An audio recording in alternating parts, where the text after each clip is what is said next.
Let's do this. Redundancy is ambiguous because it seems like a waste if nothing unusual happens. Except that something unusual happens. Usually. Nassim Nicholas Taleb. Welcome to the Retirement Answer Man Show. My name is Roger Whitney. I am your host. And this is the show dedicated to helping you not just survive retirement, but to actually have the confidence because you're doing the work so you can lean in and really rock retirement. We're going to continue the theme this month of building out the 8 pillars that you need to have solidified or be working on in order to have that confidence to rock retirement. Right now, we're talking about the 4 financial pillars. Last week, we covered the first 2. Vision and having a feasible plan. Today, we're going to talk about having a resilient plan and then about optimization. So that's a target for today. Another target for today is we're going to answer some of your questions related to Social Security, real estate funds, private crowd funds versus REITs, assets not balanced, etc. And then in the Bring It On segment, we're going to have a discussion about how to take a little baby step on building up that social network of yours and relationships. Before we get started, though, let's have a quick chat about the debt ceiling. I think we answered a question about the debt ceiling and its impact on retirement and your journey a few weeks ago, but we're getting more and more news about it because the quote-unquote date that we could not have the funds to actually pay our bills as a government is coming here in June, whether it's June 1st or early June. That's going to depend on what estimate that you're looking at. So let's define what we're talking about briefly, and then we can talk about what potential impacts there could be and how much you need to really pay attention to this in terms of your actual retirement planning. So what is the debt ceiling? The debt ceiling is a artificial ceiling set by Congress of what they are allowed to borrow in order to fund operations. And I read in the Wall Street Journal, we spend about $4 for every $3 of revenue that we take in. And this has been a consistent situation for many years. So we're constantly spending more money than we actually have in income. Imagine that as a household going on for years and decades and decades. And so a while ago, and I don't have the specifics right here in front of me, Congress said, we're going to control ourselves. So we're going to put a limit on what we're allowed to borrow. That's the debt ceiling, in order to impose some fiscal constraint or budgetary constraint so we can manage and not do this anymore. Since that was enacted, what has happened is, as we've reached the debt ceiling, and this seems to be a routine that happens every year or so, we get close to that artificial debt limit that has been imposed, and Congress and the president go through the theater that we're seeing right now. This has been played out before, of negotiating how do we increase the debt limit, or do we increase the debt limit? Because if we don't and we hit the debt limit, then we won't have the ability to borrow in order to pay the bills of that extra dollar in spending that we have relative to income. And we had an instance some time ago where we actually had a downgrade in the U.S. debt as part of this whole theater that goes on. Generally, what happens is at the last minute, everybody caves and they just raise the debt ceiling. So it's really a silly thing. It probably shouldn't even be there because it's not really a legitimate ceiling if you just keep raising it and raising it and raising it, because we keep borrowing and spending more money. But what we're dealing with now is we're in this theater of one party doesn't want to raise it, or they want all these cuts, and another party says we have to, and there's a lot of negotiation and jockeying up until the last moment, which is typically what happens. But it's like a storm that is out there and it comes in, and it has a very, very small potential of being a disaster if nobody actually comes to the table and negotiates with faith to figure this out. There's a small percentage of a chance that they don't, and then that's really the cascade of the really bad storm. And the way that that would present itself is in the government basically issuing IOUs to employees, to Social Security benefactors, to vendors, saying, when we figure this out, we'll pay you the money that we actually owe you.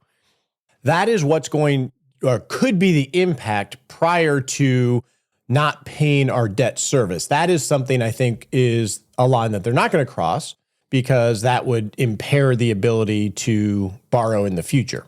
So what's going to happen here? Well, the honest answer is I have no idea.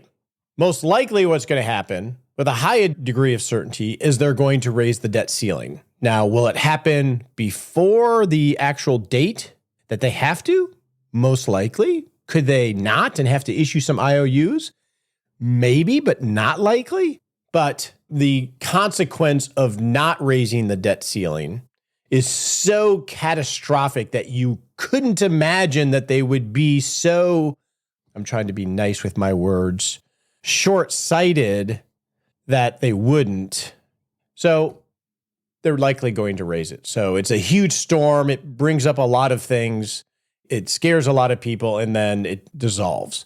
Now, the impact to you from a long-term planning perspective is going to be actually pretty minimal. If you are receiving Social Security or some other government payments, potentially you could have an interruption, but I still think that's an extremely small chance.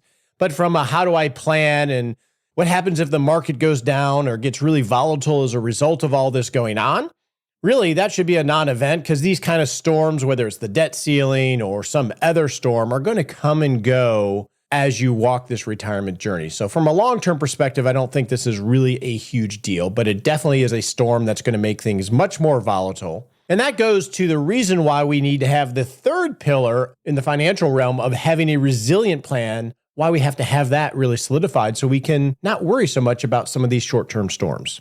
And that's a wonderful segue to go talk about the pillars 3 and 4 in the financial realm.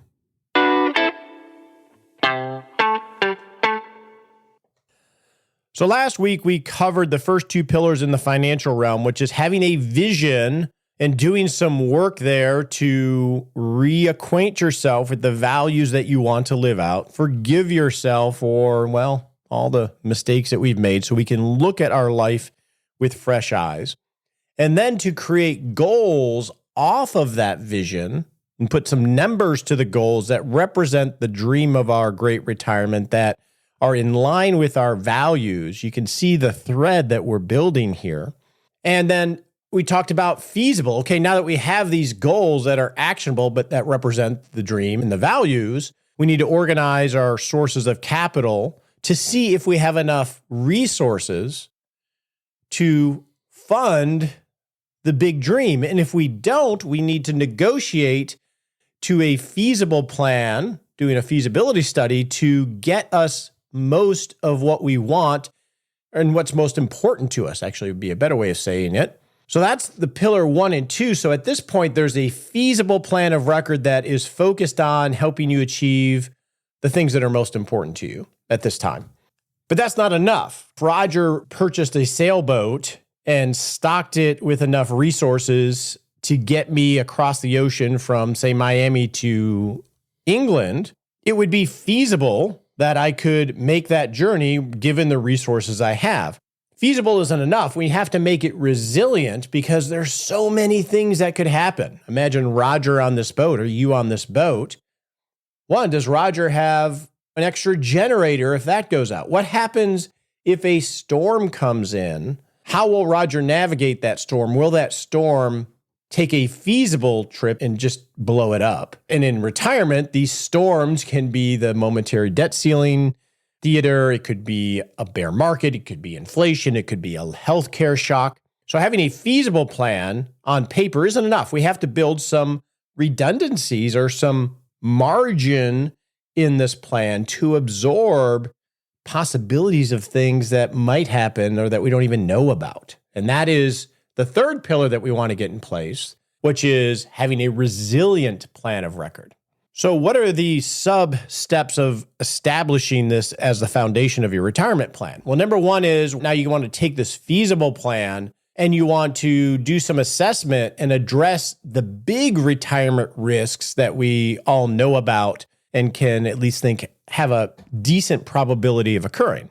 We want to take this feasible plan and stress test it. Stress test it against a bear market right when you retire, so of sequence return. What happens if the value of your financial assets go down by 25% or 30%, depending on how you're allocated?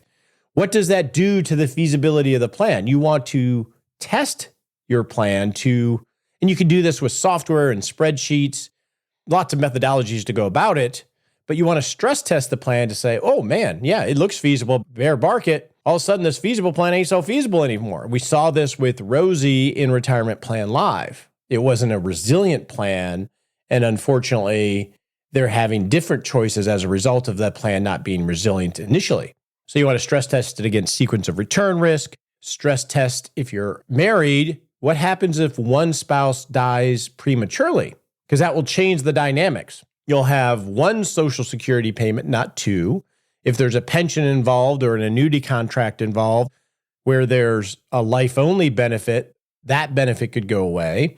Tax brackets would go from a joint tax bracket to a single tax bracket.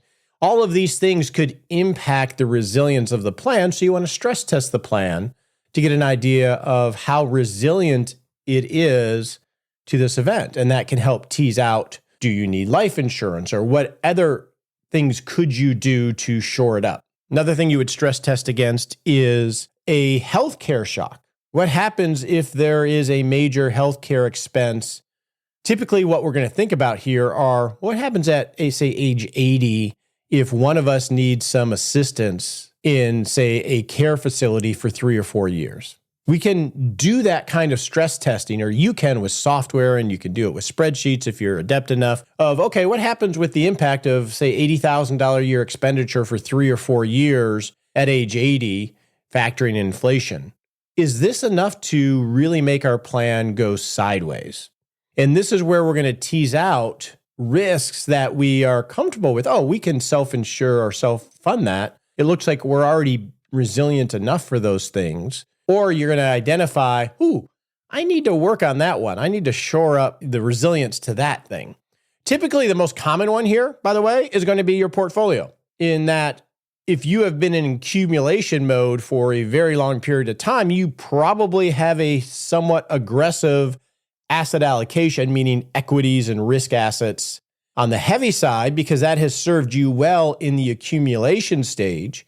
And as you approach or are in retirement, the benefits of volatile assets diminish greatly. Doesn't mean you don't need them, but they diminish greatly because you're going to start drawing from assets, and that sequence of return risk, having bad markets occur when you're taking money out, could cause a negative cascade in terms of the feasibility of the plan. So that's generally the risk that needs to be addressed. And it's a difficult one for some of us because, let's be honest, yeah, we had '08, we had COVID, we had the dot-com bust, but the markets have been very, very good to us over this accumulation phase. So why would you change a good thing is the attitude. Now, some recent things sort of bring that into sharper focus, but we have to guard ourselves against that. So in the resilient phase, we want to address these big retirement risks so we can tease out what we need to take a little bit more action on. Then we need to build a funding strategy of how are we going to pay for our paychecks when we aren't working anymore. And this is identifying how much you're going to need from your financial assets that's not going to be covered by human capital or social capital.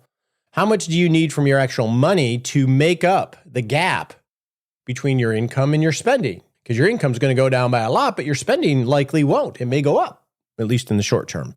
So you want to map out your funding strategy. Now, I'm not suggesting that you map out how you're going to do this over the next 30 years. I'm suggesting that you map it out over the next at least 5 years. So you have clarity of how you're going to pay for your life over a 5-year period. And you could decide at what level you're going to pay for that life. Is it just going to be your base great life? Is it going to be your wants and your wishes as well? That is up for debate. That's why you need to go through this exercise. Once you map out how you're going to pay for at least the first 5 years, then you're going to build your proverbial pie cake. You're going to establish a contingency fund. You're going to establish, I would use as a default, a 5-year income floor of thinking it through, moving your financial assets. So you have 5 years of liquidity, of money set aside that is not at risk of going up and down, that is secure. So when you have a need for it, it is there. And then you can have upside or volatile or risky assets beyond 5 years. I think that's a good default to start with. And that will allow you to create a paycheck. This is some redundancy. Redundancies, as we were told in the quote at the beginning of the show, sometimes feels like it's very inefficient. It feels a little bit better now because we're getting decent interest rates here in mid-2023. Definitely didn't feel very efficient a year or two ago when we were getting 0% or close to it on a lot of these assets. But having that liquidity that may not be mathematically optimized gives us things that you can't really measure on a spreadsheet. It gives us clarity on the short term of exactly how we're going to pay for our life. It gives us, and this is probably even just as crucial, is it gives us optionality. So when a bear market happens, we don't have to wonder how life is going to go. We may forget about that and have to remind ourselves, but if we have 5 years of our spending pre-funded, that's going to give us a lot more confidence when we're making decisions during storms. And we don't know if these storms are going to happen. We don't know what flavor they're going to be if they do happen, but we have this liquidity in order to navigate through it.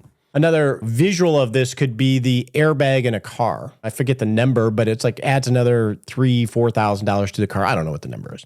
Well, how often do you actually need that? You really don't. 99% of the time, or whatever the percentage is.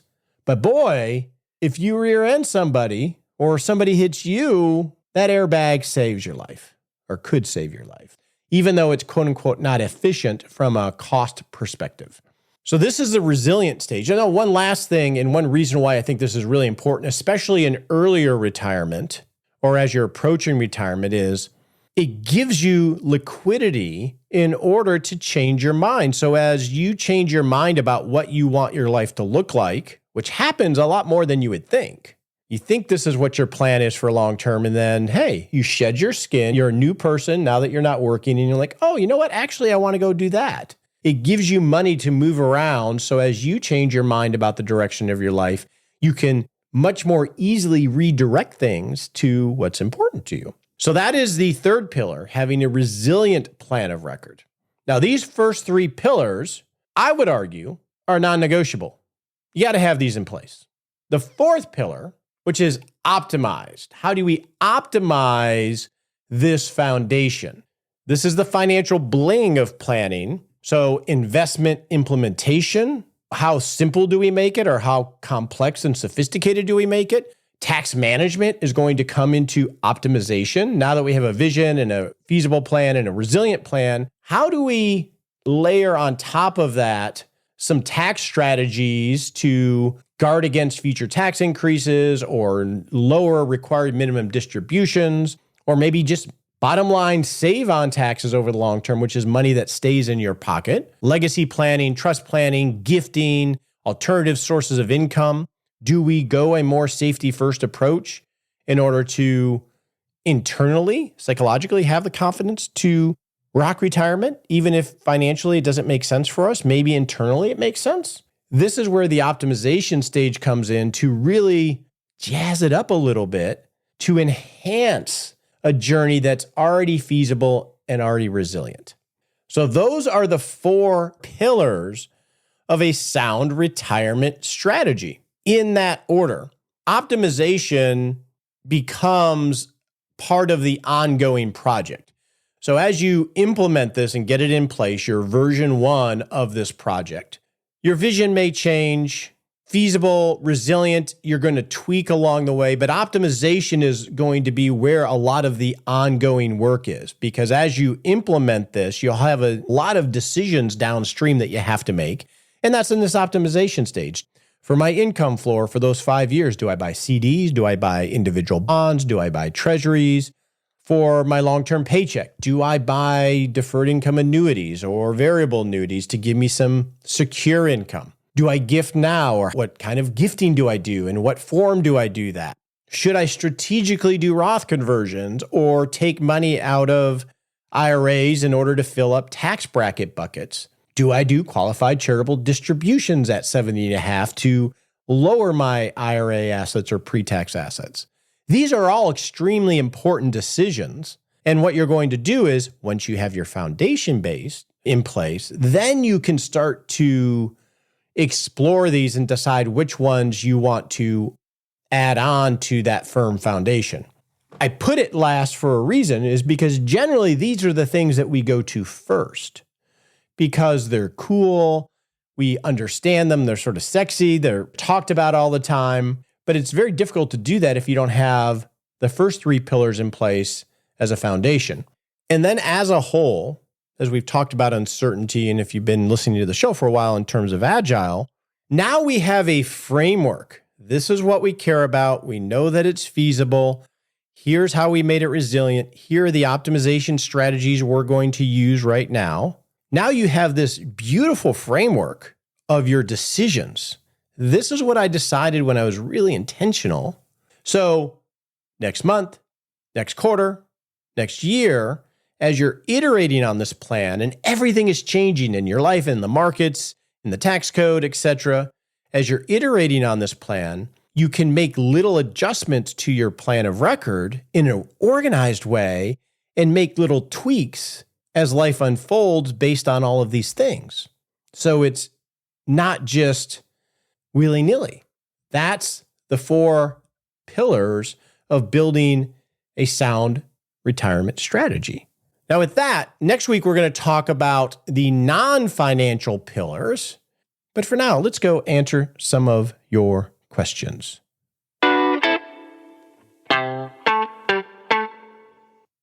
Now it's time to answer your questions. If you have a question for the show, you can go to rogerwhitney.com/Ask Roger, and you can type in a question. You can leave an audio question. You can just type in or say something, just say hi. So our first question comes from Mark. Mark says, "Hey, Roger, love your podcast. Been listening for about a year now, and I'm caught up on past episodes." Wow. My question is regarding your guidance on estimating Social Security and SSA.gov, which is the Social Security website. I believe I heard you mention a few times that it is best to use the detailed calculator and enter in your year-by-year salary estimates. I do not see the detailed calculator on SSA.gov. I see a plan for retirement section, and I can enter a future annual salary number. Since I am about to turn 60 and retire, I just put in 0 in this box. That should provide an accurate prediction of my benefit, correct? If there is a detailed calculator beyond this socialsecurity.gov, can you point me to where it is? Hey, Mark, great question. They keep moving stuff, and sometimes they're bad URLs, but we will put a link, the current link that we have, to the detailed calculator at SSA.gov. If you go to SSA.gov and use their search function and type in calculator, the second result is for benefit calculators. And there's going to be 3 of them there. There's going to be the quick calculator, the online calculator, and the detailed calculator. And that's where you can download and install it on your computer if you meet all the parameters, and then put in your earnings history. The detailed calculator is going to be the only calculator for someone that is going to retire in the future, but before drawing their Social Security benefit. And this would be the only one of the tools that would work. This is one reason, Mark, as an example, why we have 6 Shot Saturday, and we actually have a secret project coming later this year. Why we have 6 Shot Saturday and the secret project, because it's always hard to share direct links to resources and then keep those links up to date as the world changes. So we'll put a link to this in 6 Shot Saturday, and then we'll keep you up to date on the secret project that's going to make all of this a lot easier. Our next question comes from Mary related to real estate. Mary says, I have enjoyed listening to the podcast for several years. Thanks for providing the platform. I've got my pie cake layers defined and looking to diversify my longer term layers. Most of my wealth is locked into stocks, bonds, and cash. My mother recently passed away and blessed me a substantial sum of cash from her estate. I'd like to diversify my portfolio to include earnings from real estate, though do not want to manage direct properties.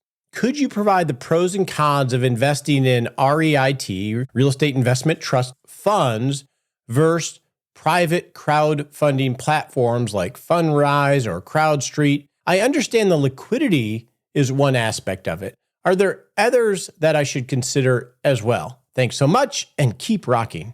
So let's talk through this, Mary. You want to have some exposure to real estate, which I think is reasonable.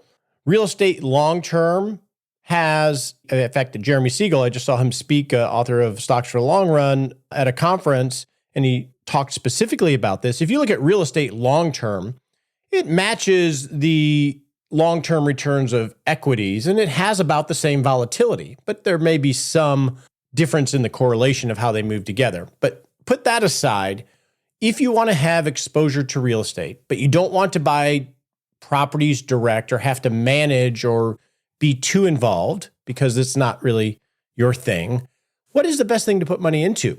I would say real estate investment trusts, public ones, which trade on New York Stock Exchange and other exchanges, or exchange-traded funds that purchase real estate, is going to give you the most diversified, simple way to have exposure to real estate as an asset class, even though it trades like a stock. It's going to give you maximum liquidity, and it's going to have all of the structure that is there for real estate investment trusts. So as an example, they are legally required to invest at least 75% of their assets into real estate or cash. So they can't have too much asset type drift in buying other things. They have to receive at least 75% of their income from real estate. This is REITs, or real estate investment trusts. That might mean sales of real estate, rents, interest, mortgages, and they must distribute at least 90% of their taxable income as dividends every year. So a real estate investment trust has this structure around it. And generally, they're going to own more than one property. They're going to be diversified, just like a stock fund would own a number of stocks. A real estate investment trust would likely own a number of properties. And if you buy a portfolio of real estate investment trusts, you're going to have a lot of diversification. And those dividends are going to be taxed as ordinary income. So there's no such thing as long-term capital gains or low tax brackets for REITs. So they're best held in pre-tax accounts like an IRA and so forth. So that's a real estate investment trust. And in this case, Mary, from what you share, I would say this is the best place to focus. Either real estate investment trust that trade or exchange-traded fund that has a portfolio of them. There's a lot of decisions downstream in terms of commercial real estate or storage and all that. Now let's turn and compare it to crowd-funded real estate, since you brought that up. This is a group of people buying into a particular real estate investment. That means just like buying an individual stock, your risk is much more concentrated in a crowdfunding process because you're just bringing a lot of people together within the crowdfunding rules to purchase that building or that storage. And that's going to be managed by generally a general partner. This is often done in startup ventures, such as a new building, or they're purchasing a longer-term building. And so if it's a new building, then you may not have yield for a while until they get everything in place. So that could be a delay. And your windows and timelines on what you sell your investment are very limited. And you mentioned that liquidity factor. Crowd-funded real estate is also taxed at ordinary income rates, but it's much harder to hold in pre-tax assets like an IRA. Then last aspect of this, Mary, that I want to at least mention, because I had a conversation recently with a longtime client and friend about real estate. He's been in real estate, very successful for a long period of time. And real estate investment trusts are essentially securitized for the public.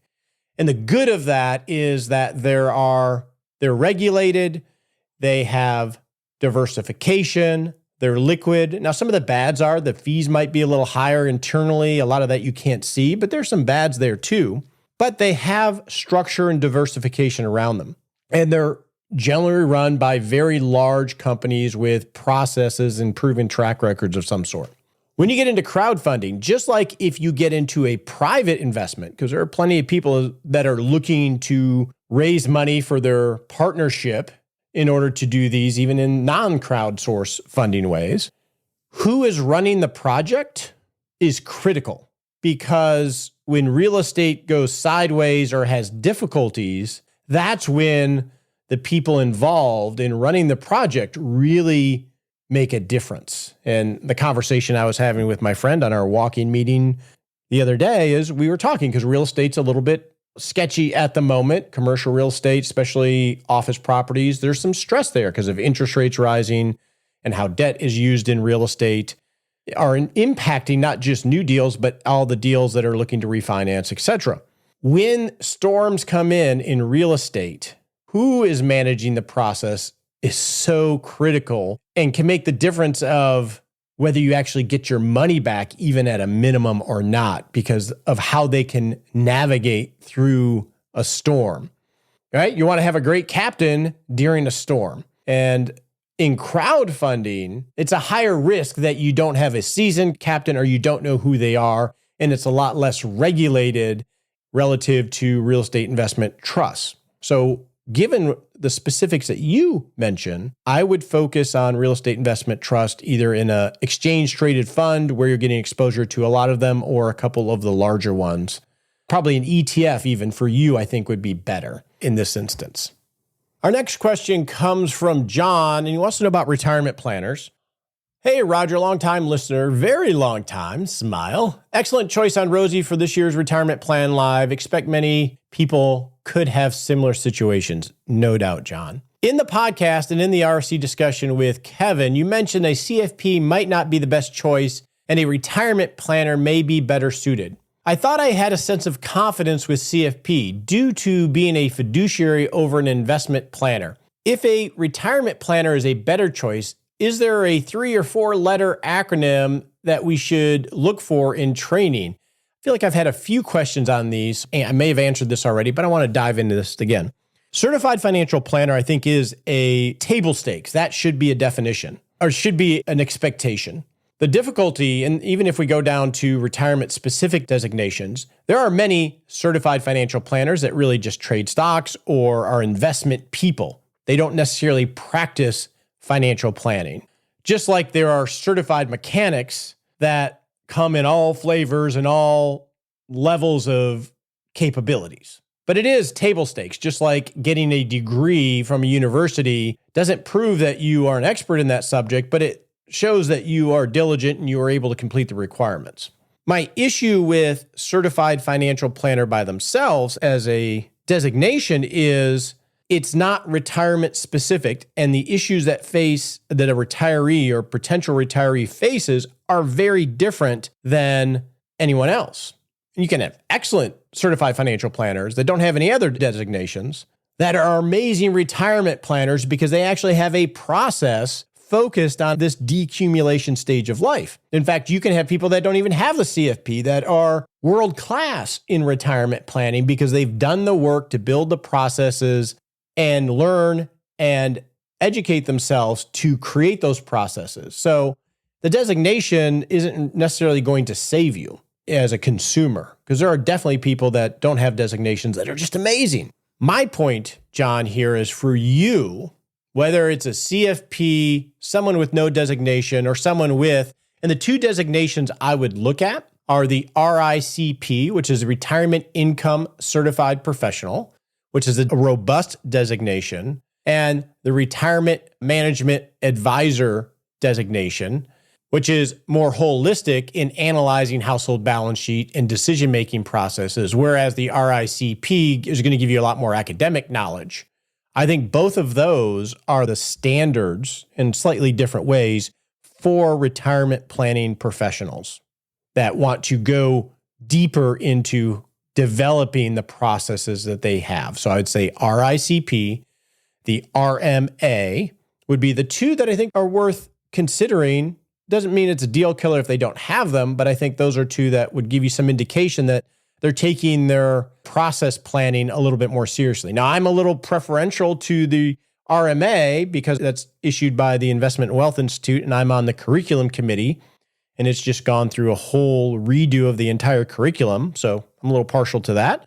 Wade Pfau, who is an expert in retirement planning, has been involved in the RICP curriculum, and he's involved in the RMA curriculum. But I would say those are the two. But at the end of the day, you want somebody who works with people like you, just like you want not just a neurologist, but someone who does surgery if you need surgery. You want a specialist. And I would say the CFP is the general practitioner, which is fine for most everything, except when you need a specialist. And I think in retirement, you need a specialist. And you need somebody who actually has a process and isn't just simply doing faux retirement planning because they're more concerned about the revenue and the assets. And I've become much more convicted about this.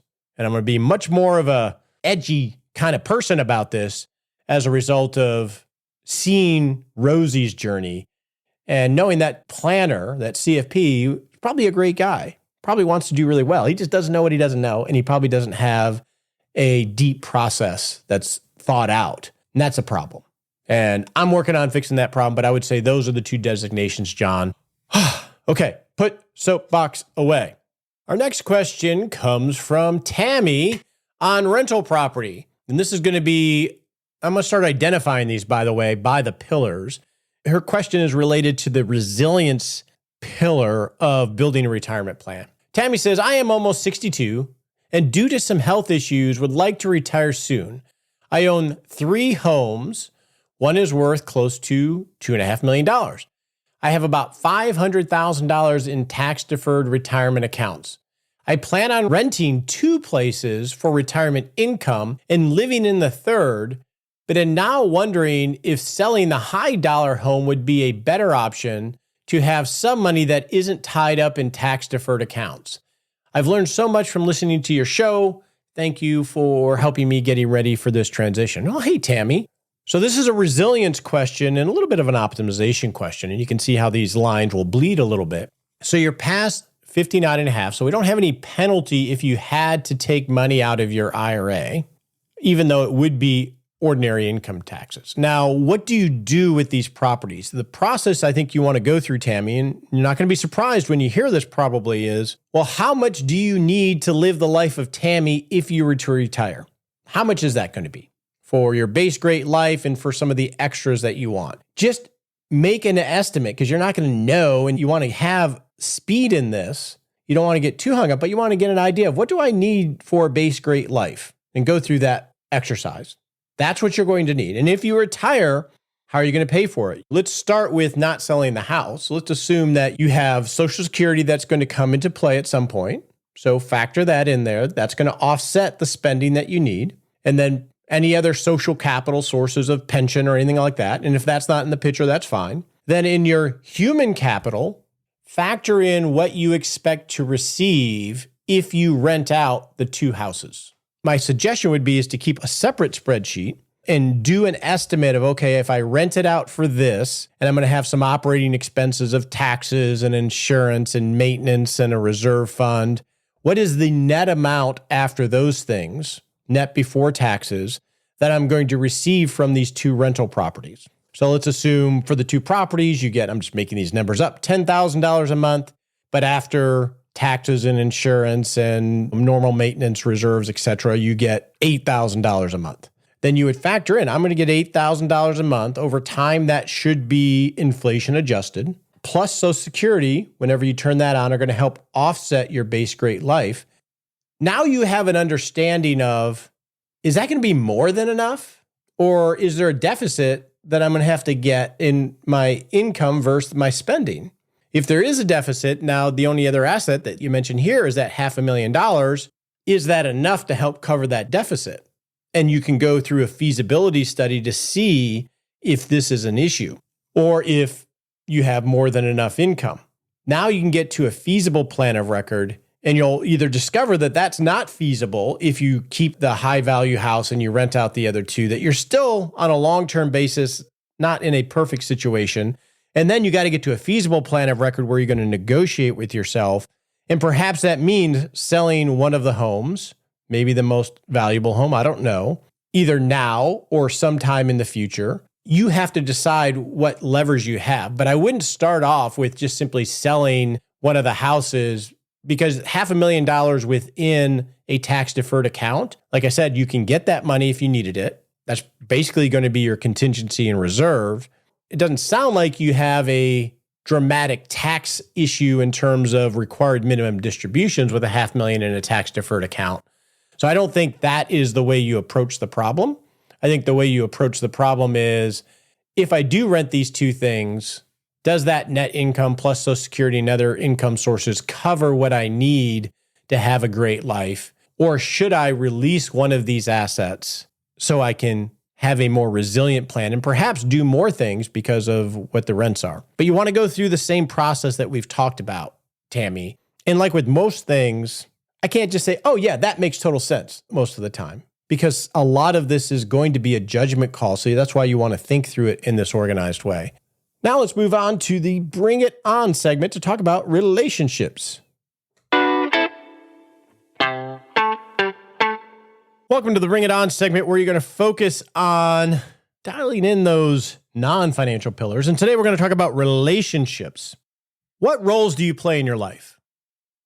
I'm guessing you're a friend, you're a father, you're a mother, you're a sister, you're a brother, you're an aunt, you're an uncle, you're a coworker, you're a fellow hobbyist. We have these macro roles that we play, and we have responsibilities in those roles. What I want to talk about today are some micro roles that I would like you to be more aware of. Situational roles. So last week, I think to the day, my father-in-law, who lives about 2 blocks away from, well, about a mile or two away from us, had a stroke, pretty significant one. My wife came up, I was on a meeting, very frazzled, got off the meeting, cleared the schedule, and we got in the car to drive to the house. We were pulling into the neighborhood right as the ambulance was pulling out, and Shauna's mother-in-law was in the ambulance with her. And so we just hightailed it around, turned around and followed the ambulance.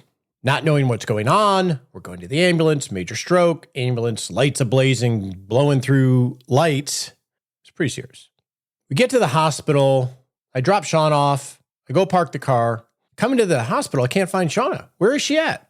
I just walk right into the ER, start walking the halls, and see my mother-in-law sitting by herself outside of a room without my wife, who had gotten there earlier.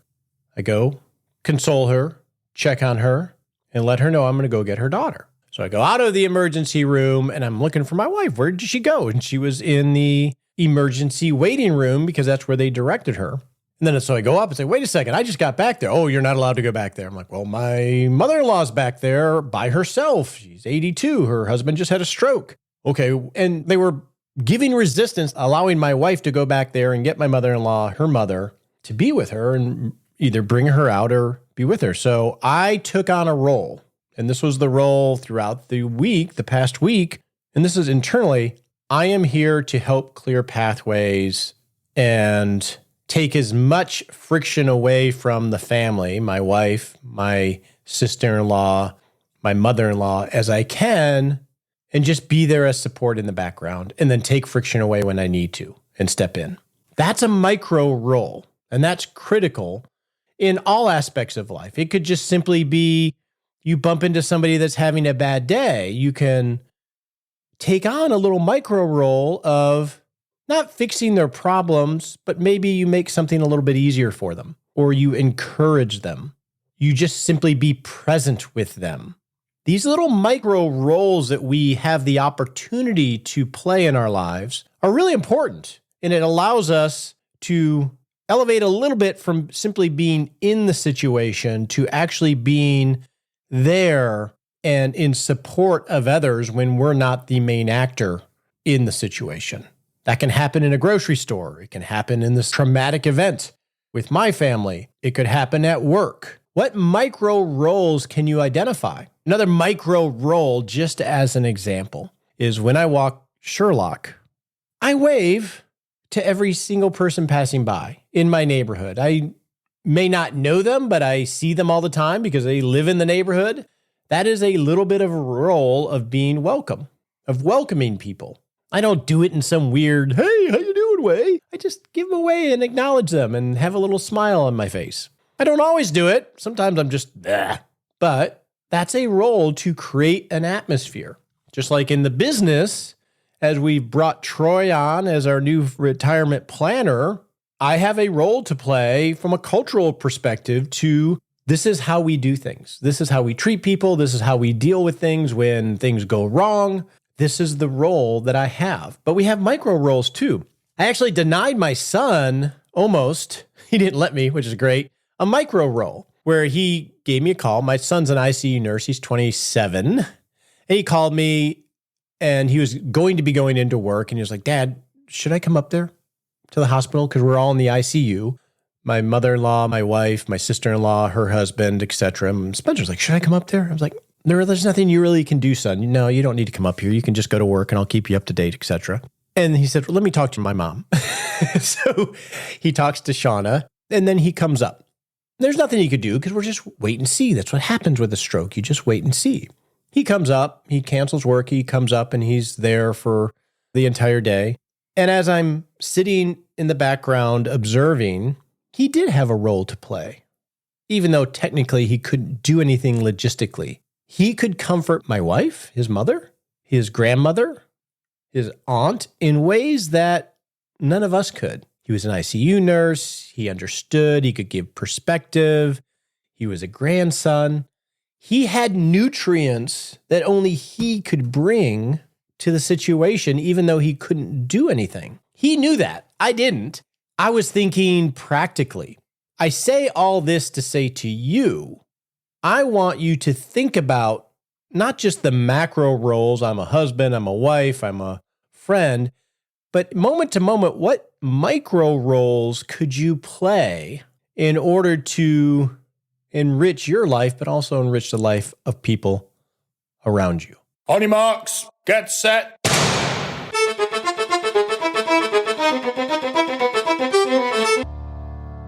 And we're off to take a little baby step that we can take in the next 7 days to not just rock retirement, but to rock life. All right, you want to have confidence in rocking retirement. I'm going to challenge you in the next 7 days to assess the resilience of your plan. If you're retired, assess the resilience of your plan. If you're not retired and you're moving towards retirement in the next 2 to 3 years, assess the resilience of your plan. And I would particularly focus on the allocation because you're likely in an accumulation standpoint to get an understanding. Now, you don't have to necessarily do this in detail in 7 days, but you want to tease out, are there targets that you should set so you can have more clarity on how resilient your plan is, or even more specific targets of, oh, that looks like it's an issue, my asset allocation, or the fact that long-term care event could really impact me. Maybe more specific targets that you can set to work on. Doesn't mean you have to do it tomorrow, but now you have some intentionality of what things you need to work out in the near or midterm. So that's your sprint. Let's get running.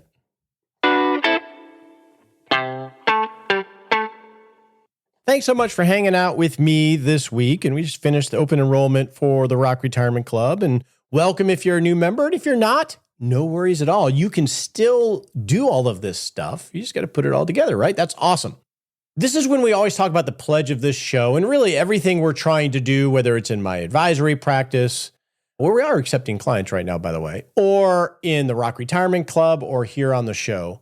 And it comes down to we are committed to treating you like adults and not like a consumer or a potential customer or client. Regardless of where you fall, you're an adult that's just trying to create a great life. You're trying to figure out this maze of retirement on the financial side and on the non-financial side. And we're going to focus on helping you on that journey, regardless of where you're at in terms of us. We will always want you to have hope. We're going to do this authentically. We're going to respect you. We're going to be humble. We're going to have no pretense. And we're going to treat everything with curious eyes so we can create, honestly, the most robust retirement platform, whether it's the free podcast or the club or whatever, in order to empower you. And we always want to be free of big finance products and gimmicks. And we're always going to focus on you taking action.